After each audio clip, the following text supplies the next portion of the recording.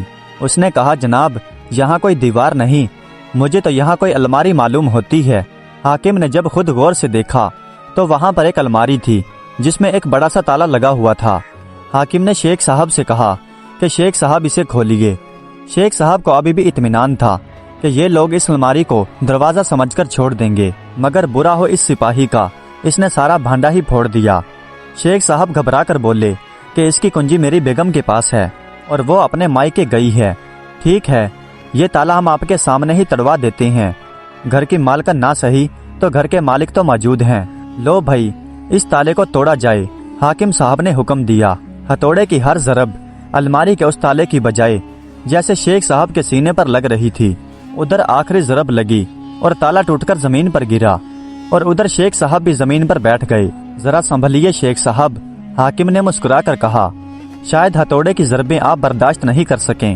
پھر انہوں نے سنجیدہ ہو کر کہا کہ یہ ہتھوڑے کی ضربیں نہیں بلکہ آپ کے ضمیر کی ضربیں ہیں۔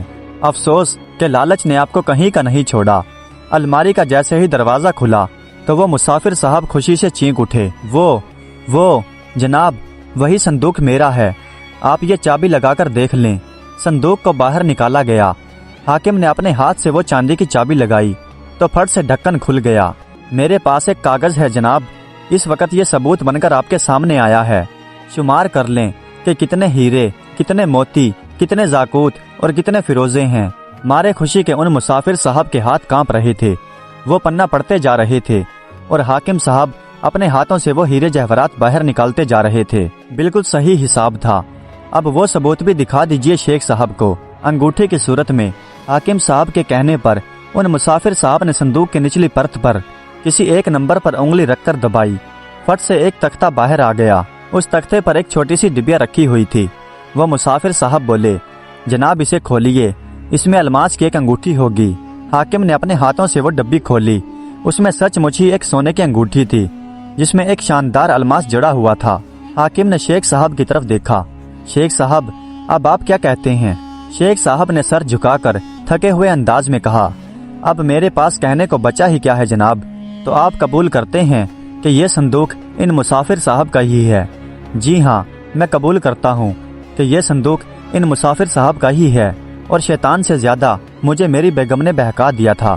اگر وہ مجھے بڑھاوا نہ دیتی تو شاید میں لالچ پر اور شیطان پر قابو پا لیتا۔ ان کا جھکا ہوا سر، ان کی آنکھوں کے آنسو، ان کے چہرے کی زردی، ان کے کپ کپاتے ہاتھوں کو دیکھ کر ان مسافر صاحب کو رحم آ گیا، ان کا دل بھی پگھل گیا۔ ان کو یاد آ گیا کہ شیخ صاحب نے ان پر احسان کیا تھا، ان کو کھانا کھلایا تھا، ان کو آرام پہنچایا تھا اور ان کو دکان کھولنے میں بھی ان کی مدد کی تھی۔ وہ بے اختیار ہو کر بولے، نہیں شیخ صاحب، ایسا نہیں کہتے۔ صبح کا بھولا اگر شام کو گھر واپس آ جائے تو اسے بھولا نہیں کہتے۔ مجھے آپ سے کوئی شکایت نہیں رہی، مجھے میرا صندوق واپس مل گیا۔ پھر ان مسافر صاحب نے حاکم سے کہا کہ جناب اس بات کو یہیں پر ختم کر دیجئے، میں نے ان کو معاف کر دیا اور اللہ بھی انہیں معاف کر دے گا۔ میں نہیں چاہتا کہ جس شہر میں یہ سر اٹھا کر چلتے تھے اب ان کا سر جھک جائے۔ یہ کہہ کر وہ مسافر صاحب اپنا صندوق اٹھا کر اپنے شہر کی طرف روانہ ہو گئے، اور پھر شیخ صاحب نے بھی سچے دل سے توبہ کر لی کہ اب وہ کبھی لالچ نہیں کریں گے اور کبھی شیطان کے بہکاوے میں نہیں آئیں گے۔ پیارے دوستو، امید کرتا ہوں کہ یہ ویڈیو آپ کو پسند آئی ہوگی۔ اگر ویڈیو اچھی لگی ہو تو کمنٹس میں اپنی رائے کا اظہار ضرور کیجیے گا۔ ہمارے چینل کو سبسکرائب کر دیجیے گا۔ ویڈیو دیکھنے کا بہت بہت شکریہ۔